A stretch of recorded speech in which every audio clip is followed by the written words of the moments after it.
Bismillahirrahmanirrahim. Assalamualaikum warahmatullahi wabarakatuh. Pada hari ini Miss akan menjelaskan tentang materi titrasi asam basa ya. Jadi ini materi baru, tolong disimak karena nanti ini akan masuk ke dalam soal-soal UTS ya. Nah, jadi yang pertama di sini kita akan mengetahui tentang istilah dari titrasi asam basa. Pada materi sebelumnya kita sudah sama-sama mempelajari tentang asam basa. Nah, sekarang titrasi asam basa. Titrasi itu apa sih? Jadi, titrasi ini merupakan suatu teknik analisa kuantitatif untuk mengetahui konsentrasi dari larutan asam maupun dari larutan basa. Ya, jadi titrasi asam basa ini lebih tepatnya seperti praktikum. Ya, jadi untuk menentukan analisa kuantitatif. Ya, nah analisis ini disebut sebagai analisis volumetri. Kenapa? Karena yang diukur adalah volume dari larutan asam atau basa yang dipakai dalam titrasi tersebut. Ya, nah dalam titrasi asam basa ini reaksi yang terjadi biasanya adalah reaksi penetralan atau sering disebut juga sebagai titrasi netralisasi. Ya, nah di sini kita bisa lihat nih reaksi netralisasi ini terjadi antara ion hidrogen dari larutan asam dengan ion hidroksida atau OH- dari larutan basa yang nantinya akan membentuk air yang bersifat netral. Ya. Nah, dan kemudian di sini ada istilah-istilah penting yang terdapat dalam titrasi asam basa. Yang pertama, ada istilah titran atau titer. Ya. Titran atau titer ini merupakan larutan baku atau larutan standar yang biasanya digunakan untuk menitrasi. Nah, biasanya titran atau titer ini sudah diketahui konsentrasinya. Ya, beda halnya dengan titrat. Titrat ini adalah larutan yang akan dititrasi atau larutan yang belum diketahui konsentrasinya. Ya, jadi di sini bisa lihat perbedaannya. Titran itu adalah larutan yang digunakan untuk menitrasi. Sedangkan titrat adalah larutan yang dititrasi, ya. Nah, kemudian ada istilah namanya titik ekivalen. Apa itu? Ini merupakan suatu kondisi saat asam atau basanya tepat bereaksi secara sempurna, ya. Di mana di sini ion-ion hidrogen dari asam molnya ini jumlahnya sama dengan mol-mol ion hidroksida dari basa. Ya, jadi jumlah mol H+ memiliki jumlah yang sama seperti jumlah mol OH-. Kemudian ada istilah namanya titrasi, namanya titik akhir titrasi ya atau TAT. Nah, ini merupakan kondisi saat indikatornya mengalami perubahan warna. Nah, jadi nanti saat titik ekivalennya sudah terjadi, maka akan terjadi titik TAT atau titik akhir titrasi, di mana nanti saat titrasi ini kan akan dilakukan penambahan indikator ya. Nah, nanti apabila indikatornya ini telah mengalami perubahan warna, berarti itulah yang dinamakan saat titik akhir titrasinya telah terjadi. Nah, kemudian di sini titrasi asam basa dibagi menjadi dua. Yang pertama ada yang namanya titrasi asidimetri. Apa itu titrasi asidimetri? Yaitu merupakan metode pengukuran yang untuk mengukur kadar kebasaan dari suatu zat atau suatu larutan dengan menggunakan larutan asam. Ya, jadi asidimetri. Asidi itu kan artinya asam ya. Berarti dia merupakan pengukuran basa kebasahan suatu larutan dengan menggunakan larutan asam ya. Jadi titrannya itu adalah larutan asam yang digunakan untuk menitrasi, sedangkan titratnya merupakan larutan basa ya yang akan dititrasi. Nah, kemudian yang kedua ada yang namanya titrasi alkalimetri. Bedanya apa? Kalau titrasi alkalimetri, titrannya ini ya yang digunakan untuk menitrasi adalah larutan basa.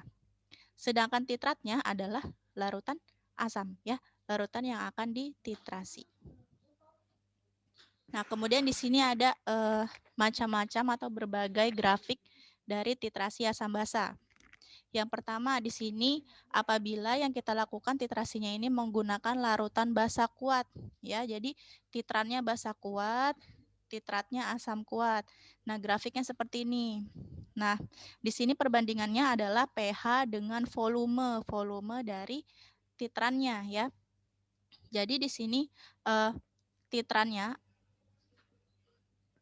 basa kuat ya, basa kuat yang ada di dalam Erlenmeyer dia itu akan ditambahkan dengan asam kuat. Asam kuat ini posisinya berarti ada di buret ya nanti ya. Berarti basa kuat pH-nya berapa? pH-nya kan mendekati 14. Ketika ditambahkan dengan asam kuat, dia pH-nya lama-kelamaan akan turun ya. Jadi dari pH 14 kemudian akan turun. Nah, di sini lihat di sini ada equivalent point atau titik ekivalennya. Titik ekivalennya saat basa kuat dengan asam kuat adalah 7 ya. Nah, kalau sekarang titrasi asam kuat dengan basa kuat. Kalau asam kuat pH-nya berapa? pH-nya kan rendah, ya mendekati 1. Ketika ditambah dengan basa kuat, dia pH-nya akan naik. Nah, disinilah penambahan volume dari basa. Ya, untuk titik ekivalennya adalah sama dengan 7. Kenapa? Karena tadi reaksi antara asam kuat dengan basa kuat atau basa kuat dengan asam kuat menghasilkan air atau yang bersifat netral ya. Sehingga titik ekivalennya adalah 7. Nah, kemudian ada yang namanya titrasi asam lemah dengan basa kuat. Asam lemah pH-nya berapa? pH-nya kurang dari 7 ya, kurang dari 7 dan lebih dari 1. Nah, di sini kita bisa lihat berarti mulainya dari sini nih. Ya, dari pH 3. Kemudian saat ditambahkan dengan basa kuat, dia pH-nya akan naik. Nah, dan titik ekivalennya dia berada di 7 di atas 7 ya di sini. 7, 8, 9 antara 9 dan 10 untuk titik ekivalennya. Nah, kemudian bagaimana dengan titrasi basa lemah dengan asam kuat? Nah, bahasa lemah itu kan pH-nya di bawah 14 ya, dan lebih dari 7. Nah, di sini dia di pH 13. pH di antara 11 dan 12. Nah, di sini saat basa lemah ditambah dengan asam kuat, dia pH-nya lama-kelamaan akan turun. Ya. Nah, sehingga di sini grafiknya bentuknya seperti ini. Dan titik ekivalennya dia berada di angka 5, antara 4 sampai 5. Nah, kemudian bagaimana dengan grafik pada titrasi asam kuat dengan basa lemah? Asam kuat berarti pH-nya kecil, berarti mendekati 1 ya. Saat ditambah basa lemah, dia akan menjadi naik, tapi naiknya tidak terlalu drastis karena dia merupakan penambahan basa lemah ya. Untuk titik ekivalennya sendiri dia berada di antara 4 dan 5. Kemudian titrasi basa kuat dengan asam lemah. Basa kuat pH-nya pasti mendekati 14 ya. Nah, saat ditambah asam lemah dia pH-nya akan turun tapi tidak terlalu drastis. Ya, sehingga di sini titik ekivalennya dia adalah antara 9 sampai 10. Nah, kemudian di sini ada lagi sama-sama titrasinya dari asam lemah dengan basa lemah ya, sama-sama lemah dengan lemah. Nah, berarti asam lemah pH-nya berapa? pH-nya lebih dari 1 dan kurang dari 7 ya. Di tengah-tengah sini nih dimulainya nih. Saat ditambah dengan basa lemah dia mengalami sedikit kenaikan. Nah, saat basa lemah dengan asam lemah dia titik ekivalennya adalah 7 ya. Sama seperti yang asam kuat dengan basa kuat yang tadi karena menghasilkan reaksi penetralan. Nah, kemudian di sini sama nih. Di sini basa lemah dengan asam lemah. Basa lemah pH-nya di bawah 14, di atas 7 nih di tengah-tengah sini. Antara berapa nih? 11. 11 ya, saat ditambah asam lemah dia akan turun, tapi tidak terlalu drastis turunnya. Sehingga pH-nya sama, yaitu sama-sama 7. Nah, kemudian pada titik ekivalen tadi berarti terjadi jumlah mol H plusnya itu sama dengan jumlah mol alhaminnya ya. Sehingga di sini kita bisa memasukkan rumusnya atau bisa kita simpulkan bahwa dalam menghitung titik ekivalen pada suatu titrasi asam basa menggunakan rumus MA dikali FA dikali A sama dengan MB dikali VB dikali B. Ya, MA sebelumnya kita sudah belajar kemarin pada materi asam basa. MA adalah molaritas asam. VA volume asam, A valensi asam, MB molaritas basa, VB volume basa, dan B adalah valensi basa atau yang menunjukkan jumlah dari ion OH-nya atau dari ion H +-nya. Nah, kemudian dalam titrasi asam basa ini biasanya kita melakukan praktikum ya. Nah, jadi kira-kira apa saja sih alat yang biasanya digunakan dalam praktikum titrasi asam basa ini? Nah, yang pertama ada yang namanya statif. Nah, di sini kalian bisa lihat, nah dia ini terbuat dari besi ya. Ada apa ini? Ada penyangganya dan ada alasnya. Nah, kemudian ada yang namanya klem. Nah, klem ini adalah alat untuk memegang gitu ya, atau untuk mengikat buret nanti. Nah, jadi ini namanya buret. Buret ini ada satuan volumenya di sini ya. Volumenya dari berapa nih? 16, 17 sampai 25. Jadi volume bermacam-macam. Nah, di sini namanya buret. Jadi dia seperti keran. Jadi nanti larutannya akan kita masukkan ke sini, kemudian nanti kerannya kita buka, larutannya akan keluar. Nah, kemudian di sini ada Erlenmeyer, yaitu adalah alat untuk menampung dari larutan. Nah, kemudian di sini untuk struktur, maksudnya nanti dari alat-alatnya ini akan kita satukan, akan kita rangkai menjadi satu kesatuan ya. Di sini nanti statifnya dia sebagai penyangganya, kemudian di sini ada buret yang akan terikat dengan klem ya. Klemnya ini nanti dia akan mengikat statif dan juga akan memegang dari buretnya. Dan kemudian nanti di sini ada Erlenmeyer, yaitu adalah untuk menampung larutan yang akan dikeluarkan dari buret. Nah, biasanya di dalam buret ini diisi oleh titran gitu ya, atau larutan yang digunakan untuk menitrasi. Nah, sedangkan di dalam Erlenmeyer ini biasanya digunakan untuk menampung larutan titrat atau larutan yang akan digunakan untuk dititrasi. Nah, langkah-langkahnya, contohnya misalnya sini kita akan melakukan praktikum dengan menentukan konsentrasi 20 mHcl melalui titrasi menggunakan larutan NaOH 0,1 m dengan menambahkan indikator PP ya, atau phenolphthalein.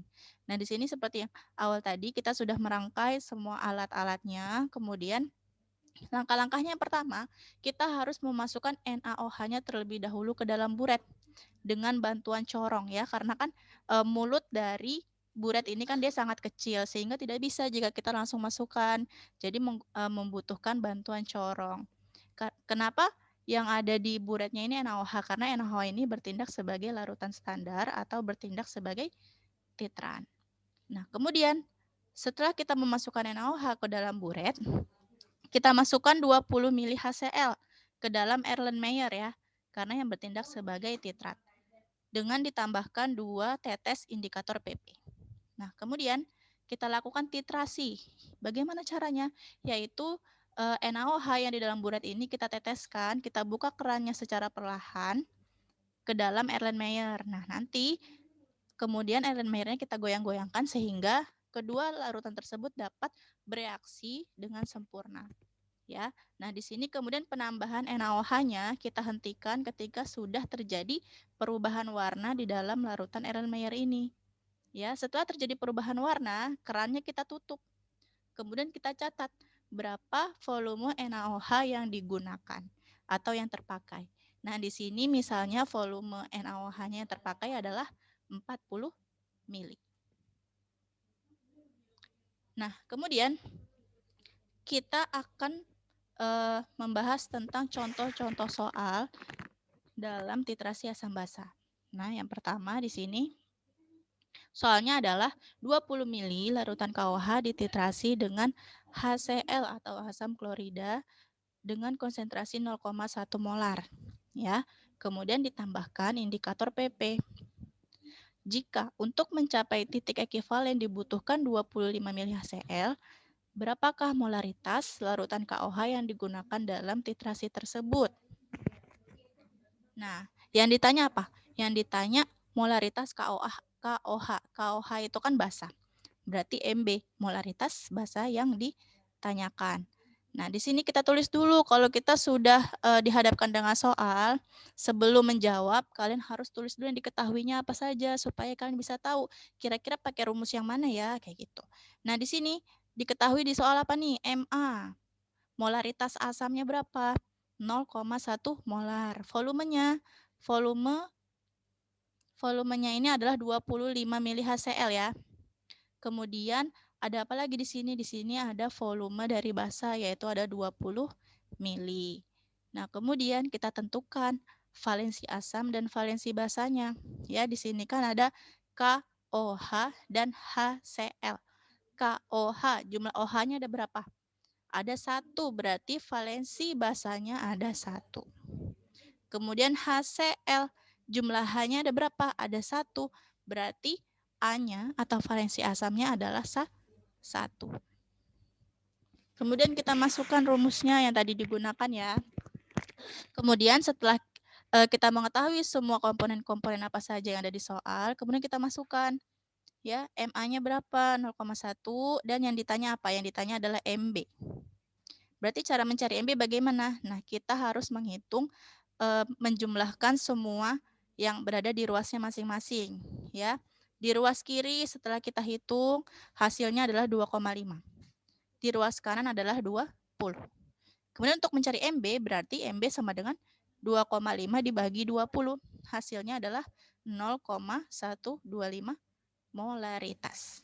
Ya, berarti ini jawabannya. Oke. Nah, kemudian kita ke tipe soal yang kedua. Nah, di sini tipe soalnya beda nih, ya. Jadi di sini ada larutan HCl yang belum diketahui konsentrasinya, kemudian dititrasi dengan larutan NaOH 0,1 M menggunakan indikator PP. Nah, berdasarkan hasil titrasi tersebut diperoleh data sebagai berikut. Nah, di sini dilakukan 3 kali percobaan nih atau 3 kali praktikum, ya. Pada praktikum yang pertama, volume HCl 25 dan volume NaOH-nya 10,3.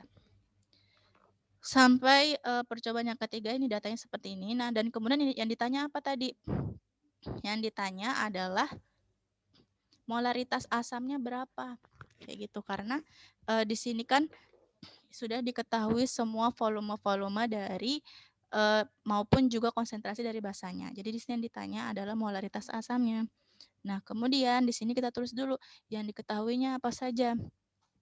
Ya, yang diketahui di sini ada volume dari asam. Volume dari asam semuanya kan 25. Berarti rata-ratanya berapa? Rata-ratanya adalah 25 mili. Kemudian valensi asam. Karena HCl berarti valensi asamnya adalah 1. Karena jumlah H dalam HCl ada 1. Kemudian konsentrasi basa 0,1 M. Volume basa, di sini kan volume basanya ada 3. Kita rata-ratakan terlebih dahulu. Ya, setelah kita rata-ratakan jumlahnya adalah 10,2 mili. Berarti volume basanya secara rata-rata adalah 10,2.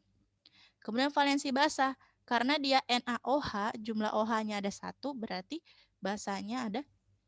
valensi basanya adalah 1. Kemudian kita masukkan rumusnya dan kita masukkan semua angka-angkanya. Ya, karena disoalkan larutan HCl-nya belum diketahui konsentrasinya. Nah, berarti ini yang ditanya ya. Berarti MA yang dicari. Kemudian kita masukkan semua nih. VA-nya berapa, A-nya berapa, seperti itu. Nah, dan setelah kita masukkan, kita hitung, kita jumlahkan semua angka-angka yang ada di ruasnya. Di ruas kanan, jumlahnya 1,02 setelah kita hitung. Di ruas kiri, 25. Berarti cara mencari MA? MA sama dengan 1,02 dibagi 25, hasilnya adalah 0,0408 molaritas. Ya, berarti konsentrasi dari HCl adalah ini. Kemudian tipe soal yang ketiga. 20 mili H2SO4 atau asam sulfat 0,1 molaritas dititrasi dengan larutan NaOH 0,2 molaritas. Maka volume NaOH yang diperlukan untuk mencapai titik ekivalen adalah berapa? Ya, yang ditanya volume dari NaOH berarti VB, volume basanya. Ya. Nah, dan kemudian kita tulis dulu nih yang diketahui apa saja di soal. Ada konsentrasi dari asam 0,1, volume asam 20 mili. Nah, di sini valensi asamnya berapa? Karena H2SO4, jumlah ion dari hidrogen dalam senyawa asam sulfat ini ada 2. Berarti valensi asamnya ada 2. Kemudian konsentrasi basa 0,2 dan valensi basanya adalah 1 karena NaOH, jumlah ion OH-nya hanya ada 1. Kemudian kita masukkan angka-angkanya ke dalam rumus. Karena yang ditanya volume basa, berarti volume basanya belum diketahui ya nilainya. Nah, kemudian kita hitung masing-masing ruas. Jumlah di ruas kiri hasilnya adalah 4, di ruas kanan adalah 0,2. Sehingga untuk mencari VB sama dengan 4 dibagi 0,2. Hasilnya adalah 20 mili. 20 mili larutan NaOH. Ya, karena yang ditanya adalah volume NaOH. Kemudian tipe soal yang keempat. 25 mili asam nitrat atau HNO3 dititrasi dengan larutan BaOH2 0,1 m. Jika diketahui ekivalen dari BaOH2 yang digunakan adalah 30 mili, kira-kira berapa pH dari larutan HNO3 tersebut? Dari pH larutan asam nitratnya. Nah, yang ditanya pH ya. Kita tulis yang diketahuinya terlebih dahulu. Volume asam 25. Valensinya 1 karena HNO3 hanya ada 1. Kemudian ada molaritas basa 0,1 m dengan konsentrasinya berapa basa? 30 mili. Valensi basanya BaOH2 kali. Nah, berarti jumlah OH-nya di sini ada 2.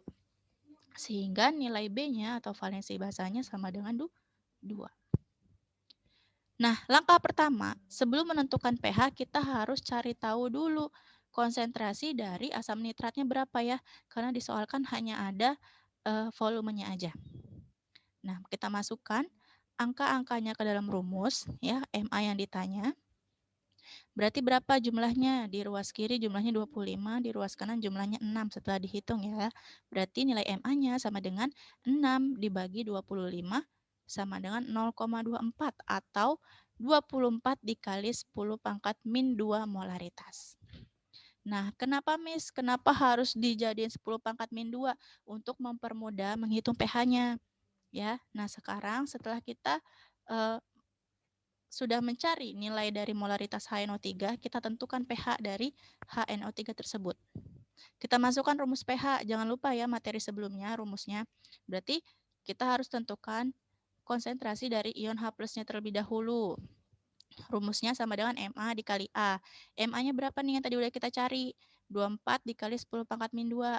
Valensi A-nya berapa nih? 1. 1 berarti hasilnya adalah tetap ya, 24 kali 10 pangkat min 2. Nah, kemudian baru kita tentukan pH-nya. pH sama dengan min log H+.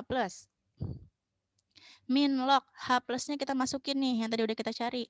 H+-nya adalah 24 kali 10 pangkat min 2. Nah, kemudian 10 pangkat min 2. Min 2-nya ini pindah ke depan. Ya, jadi 2 min log 24. Min log 24 jika kita hitung di kalkulator, nilainya adalah 1,38. Sehingga hasilnya adalah 0,62. Oke. Nah, kemudian tipe soal yang kelima, yang terakhir. Ya, di sini ada 40 mili Mg OH2 dititrasi dengan larutan H2SO4 yang pH-nya sama dengan 2. pH-nya siapa nih? pH-nya H2SO4. Nah, jika pada titik ekivalen H2SO4 yang digunakan adalah 20 mili, berapakah molaritas larutan MgOH2 tersebut? Ya, yang ditanya berarti Mb ya. Molaritas basa. Nah, langkah pertama kita tulis dulu yang diketahui. VB volume basanya 40. Valensinya 2 karena OH-nya ada 2. Kemudian volume A, volume asam berapa nih? Asam yang digunakan 20 mili. Valensi asamnya berapa? Karena H-nya ada 2 berarti 2. Kemudian pH dari H2SO4 adalah 2. Ya, jika di soal diketahui pH-nya sama dengan 2, berarti konsentrasi ion H+-nya adalah 10 pangkat min 2. Ya, pangkat minnya ini mengikuti nilai pH-nya. Ya. Kemudian di sini kita sebelum menentukan molaritas basa, kita harus tentukan molaritas dari asamnya terlebih dahulu. Karena di soal ini tidak diketahui nih MA-nya berapa sama MB-nya berapa. Jadi kita cari tahu dulu. Ya, MA-nya. Nah, karena di sini sudah diketahui kan pH dan ion H+-nya berapa, kita masukkan. Ion H+-nya jumlahnya 10 pangkat min 2. MA yang kita cari. Valensi asamnya 2. Berarti MA sama dengan 10 pangkat min 2 dibagi 2. Hasilnya adalah 5 dikali 10 pangkat min 3 molaritas. Ya, setelah kita tahu MA-nya, baru kita bisa mencari nilai MB dengan menggunakan perbandingan ini. Ya, kita masukkan kemudian semua komponen-komponennya. MA 5 kali 10 pangkat min 3, volume asamnya berapa nih? 20. Valensi asamnya 2. MB yang kita cari. VB-nya berapa? VB-nya di soal 40 mili. Kemudian valensi basanya B-nya. B-nya adalah 2. Nah, setelah kita hitung, di ruas kiri jumlahnya adalah 0,2, di ruas kanan jumlahnya adalah 80. Karena 40 dikali 2. Nah, kemudian MB, berarti MB sama dengan 0,2 dibagi 80. Hasilnya adalah 0,0025. Atau kita sederhanakan, ya dengan kata lain, 0,0025 ini adalah 25 dikali 10 pangkat min 4 molaritas. Molaritasnya siapa? MB, molaritasnya basa, yaitu molaritasnya MgOH2. Oke. Nah, sekian video yang dapat Miss jelaskan, kemudian bisa kalian pahami. Kalian catat lagi di dalam buku tulis supaya lebih paham. Ya, jika ada yang ingin ditanyakan, kalian bisa tanya langsung ke Miss. Kurang lebihnya mohon maaf. Wassalamualaikum warahmatullahi wabarakatuh.